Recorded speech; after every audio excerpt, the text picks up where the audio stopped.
Hello students, welcome to my YouTube channel.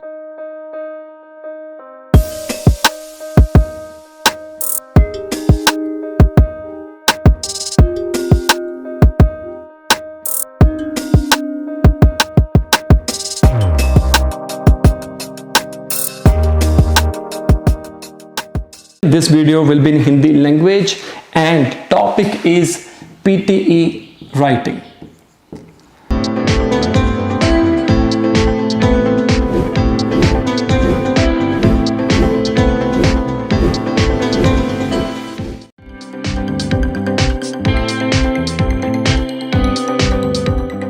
देखो, जितनी देर तक आपका बेस क्लियर नहीं है, जब हम घर बनाते हैं उसकी नींव जो रखते हैं वो मजबूत नहीं है, ऊपर जितने मर्जी आप पैसे लगा लो, नीचे से नींव खराब हुई तो सारा नीचे गिर जाएगा।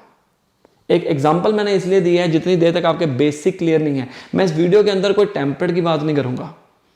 राइटिंग के लिए आपको मैं बताऊंगा कि बच्चे गलतियां करते हैं क्या हैं, ताकि आपको भी पता लग सके यार एक्चुअली में ये गलती हो रही है, तभी आपके स्कोर नहीं आ रहे हैं। अब राइटिंग के स्कोर्स होते किन किन सेक्शन में है, सबसे पहले हम वो बात करते हैं। मैं एब्रीविएशंस का इस्तेमाल करूंगा ताकि हमारा टाइम बचे और आप भी ना बोर हो, ठीक है, और हम ज़्यादा से ज़्यादा टॉपिक को कवर कर पाएँ। लिमिटेड टाइम होता है हमारे पास, भी वीडियो बनाने के लिए बहुत मेहनत लगती है, सारा सेटअप लगाया हुआ है। $4000 का तो सिर्फ कैमरा लिया है, और सिर्फ आपके लिए, ताकि आपको अच्छी क्वालिटी की वीडियोस मिले, ठीक है। और इसको और एनहांस हम कर रहे हैं, सिर खपाई बखरी और ऊपर से रिसर्च करना बखरा। और अगर आपके प्यारे प्यारे कमेंट आ जाए, मैं कहता हूं सोने पे सुहागा। अगर आपको मेरी वीडियो अच्छी लगती है ना, नीचे अभी कमेंट करो best of luck sir, carry on चट्टा, ठीक है ना। तो हम आपके साथ में हैं, थोड़ा सा मोटिवेट आप मेरे को करो ताकि मैं आपकी भी हेल्प करूं, ठीक है। किसके लिए वीडियो बन रही है? आपके लिए बन रही है। पूरी वीडियो अंत तक देखना। अगर आप राइटिंग में मार खा रहे हो तो बीच में छोड़ना तो अभी कर लो काम सारे। बीच में छोड़ के जाने का फायदा कुछ नहीं है। वीडियो को बीच बचाले में कहते जेड़े रखते ने पैर दोहां बेड़ियां च लंघदे ना पार व्यार ने, मतलब जो दो बेड़ियों में दो तरफा ध्यान रखते हैं ना, कोई फायदा नहीं है, ठीक है। तो समराइज रिटन टेक्स्ट में नंबर होते हैं, ऐसे राइटिंग में होते हैं। ये तो हमारे राइटिंग के सेक्शन आ गए। इसके अलावा रीडिंग में फिलिंग द ब्लैंक्स है, रीडिंग एंड राइटिंग वाले।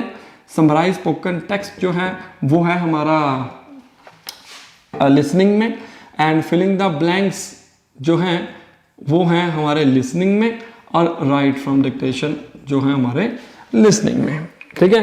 अब कौन कौन से टॉपिक किन किन टॉपिक में है देखो। ये इसके अंदर राइटिंग और रीडिंग के स्कोर्स हैं, इसके अंदर राइटिंग के, इसके अंदर राइटिंग और reading, listening and writing, listening and writing, listening and writing. जिन जिन चीजों में आप लिख रहे हो वो स्कोर आपके राइटिंग में है। अब इनमें देखो, आप टाइप कर रहे हो, ये भी टाइप कर रहे हो, ये सारे टॉपिक जो है वो टाइप कर रहे हो, इसलिए स्कोर्स इसके हमारे किस में है? राइटिंग में भी है। अब टेम्पलेट जो है वो कौन कौन से टॉपिक के अंदर हमारे को मिल जाएगा, ठीक है। एक तो इसका टेम्पलेट है हमारे पास, ठीक है, इसका भी टेम्पलेट है, और समराइज एंड टेक्स्ट भी इजी है, लाइंस को आपस में जोड़ना ही है। मैं भी यही कहूंगा कि इसका टेम्पलेट है, एक तरह का मान के चलते हैं। अब राइटिंग में स्कोर जब नहीं आते हैं तो सबसे पहले हमारा ध्यान कौन से टॉपिक के ऊपर जाता है? सच में बताना, अगर मैं सच कहूंगा, आप सोचो, अगर आपके राइटिंग के स्कोर नहीं आए तो सबसे पहले बहुत सारे स्टूडेंट्स का ध्यान जाता है कि मेरा ऐसे टेम्पलेट जो है वो खराब है, सही नहीं है, मुझे चेंज कर लेना चाहिए। मैं अपने उस फ्रेंड से पूछूंगा जिसके 90 आए हैं या पास हुआ है। अगर आप भी यही सोच रखते हो तो आप एकदम गलत हो, गलत हो, ऑब्वियस ही बात है, ठीक है। क्या आपने ये सोचा कि अगर आपके राइटिंग के जो स्कोर्स आए हैं और अगर आपने टेम्पलेट अच्छे ढंग से लिखा है तो जो स्कोर आए हैं ये भी तो हो सकता है कि इसी टेम्पलेट के जरिए आए हैं। जितने भी आए हैं 10, 15, 20, 40 जो भी आए हैं, तो ये भी तो हो सकता है ना कि वो जो स्कोर आए हैं वो सिर्फ इसी टेम्पलेट के जरिए आए हैं। हमने तो ये कभी सोचा ही नहीं। हम तो ये सोचते हैं कि भाई सर जो टेम्पलेट हम यूज करते हैं ना, जो मुझे इस इंस्टीट्यूशन में दिया है, मैं वो नहीं यूज करने वाला हूं, उससे मेरे नंबर नहीं आए हैं। ऐसा कभी नहीं हो सकता। अगर आपका टेम्पलेट अच्छा है, उसमें कोई गलतियां नहीं है, तो नहीं हो सकता। मैं बात करूंगा सबसे पहले इन सभी सेक्शन की, 1, 2, 3, 4, 5 इन पांचों सेक्शन में एक कॉमन बात पता क्या है? क्या पता आप स्पेलिंग मिस्टेक कर रहे हो? ठीक है ना, आप स्पेलिंग मिस्टेक कर रहे हो, हु नोस, हमें नहीं पता। आप अपनी जगह पे कह रहे हो कि मैं सही करके आया हूं सर, इन पांचों सेक्शन में स्पेलिंग मिस्टेक हो रही है, चेक कर लो, मानो चाहे ना मानो, कुछ भी हो सकता है। अब दूसरी गलती, कॉमा मिस्टेक। मैं सारे मिस्टेक ही लिखूंगा, बार बार ये वर्ड मैं रिपीट नहीं करूंगा, ठीक है। कॉमा मिस्टेक हो गया। तीसरी ग्रामर। फोर्थ रॉन्ग स्पेस और एक्स्ट्रा स्पेस। जो स्पेस देते हो ना एक वर्ड और दूसरे वर्ड के बीच में, उसमें 2 स्पेस दे दी तो भी ये गलती मानी जाती है। Full stop use, full stop की मिस्टेक, ठीक है। नाउन पर नाउन की मिस्टेक, नाउन जो पहला वर्ड होता है वो बड़े से शुरू होता है, ठीक है। आप नाउन जो है, जैसे मेरा नाम है निखिल, चाहे वो बीच में आए चाहे वो स्टार्टिंग में आए, वो हमेशा एन बड़े से स्टार्ट होगा, ठीक है। बहुत सारे वर्ड्स आ जाते हैं, कोई एक्ट आ जाता है, क्लीन एयर एक्ट, क्लीन का सी बड़ा आएगा, एयर का ए बड़ा आएगा, एक्ट का सी बड़ा आएगा। अगर आप इसको ऐसे ही लिख दोगे सिंपल वर्ड्स में, आप अपनी जगह सही लिख के आ रहे हो, लेकिन ये गलतियां हो रही हैं। नाउन पर नाउन, अगर स्टार्टिंग पॉइंट के अंदर अगर आप फर्स्ट वर्ड कैपिटल नहीं लिखते हो किसी लाइन के अंदर, गए नंबर, ठीक है ना। इसी की केस में जैसे समराइज रिटर्न टेक्स्ट के केस में आपने सेंटेंस 1 लिखा, कॉमा डाल दिया, मोर ओवर आपने मोर ओवर का एम बड़ा डाल दिया। मेरे पास एक स्टूडेंट आया, उसको मैंने कहा कि भाई तूने एम बड़ा क्यों डाला? कहता कि सर मैंने इस वेबसाइट के ऊपर, मैं नाम नहीं लूंगा, इस वेबसाइट के ऊपर मैंने छोटा एम डाला बीच में जैसे आपने कहा था, लेकिन थर्ड पार्टी वेबसाइट, कोई वेबसाइट के ऊपर उसने प्रैक्टिस की, उसके अंदर एम बड़ा डाल के सही कर रहे हैं, तो मेरे 7 आउट ऑफ 7 नंबर आ रहे हैं। अगर मैं छोटा एम डाल रहा हूं जैसा कि मैंने उस स्टूडेंट को बताया था, वो गलती निकाल रहा है। गाइस देखो, हमने ग्रामर रूल के अकॉर्डिंग चलना है, जो बेसिक है। थर्ड पार्टी वेबसाइट के ऊपर हमने नहीं जाना है। मैं एक वेबसाइट बनाता हूं, उसके अंदर मैं लिख देता हूं कि भाई जहां पर S1 लाए हैं, अगर कोई सेंटेंस है, कोमे के पीछे एम अगर छोटा आता वो गलत है, वो कोडिंग है। कोडिंग के ऊपर मत जाइए। बेसिक रूल क्या है, जब कोई कनेक्टर का इस्तेमाल करते हो तो वो छोटा आता है, मोर ओवर, प्रोबिंग फर्दर, ठीक है ना, ऐसे। और कॉमे के पीछे यहां पर स्पेस आती है, बंदे यहां पर ऐसे जोड़ देते हैं, एशिया कॉमा अमेरिका, ये गलत है। यहां पर स्पेस आनी चाहिए थी, आपने नहीं डाली।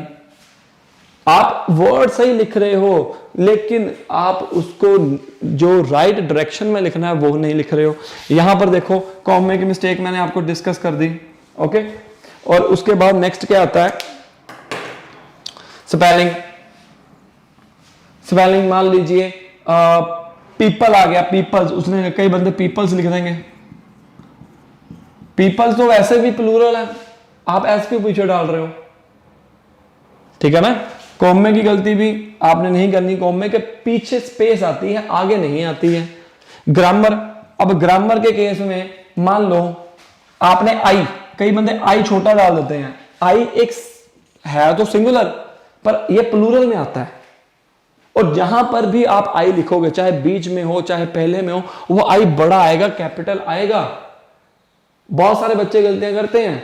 अब पीपल है, पीपल इज लिख दोगे, ये ग्रामर की मिस्टेक होगी। इज क्या है, इज तो सिंगुलर के लिए यूज करते हैं, पीपल क्या है, वो तो प्लूरल है, यहां पर गलत हो गया सारा काम, ठीक है ना। Is, are, am, has, have, had, were, was.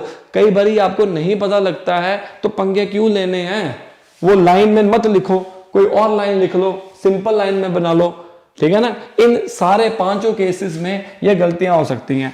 इस केस में ये सारी गलतियां हो सकती हैं, इस केस में स्पेलिंग मिस्टेक हो जाएगी, इस केस में भी स्पेलिंग मिस्टेक हो जाती है। स्पेलिंग मिस्टेक ज्यादातर इसमें होती है। इसमें कौन सा हमने इज, आर, एम, हैव लगाने हैं, हमने तो बस सुनना है एक वर्ड।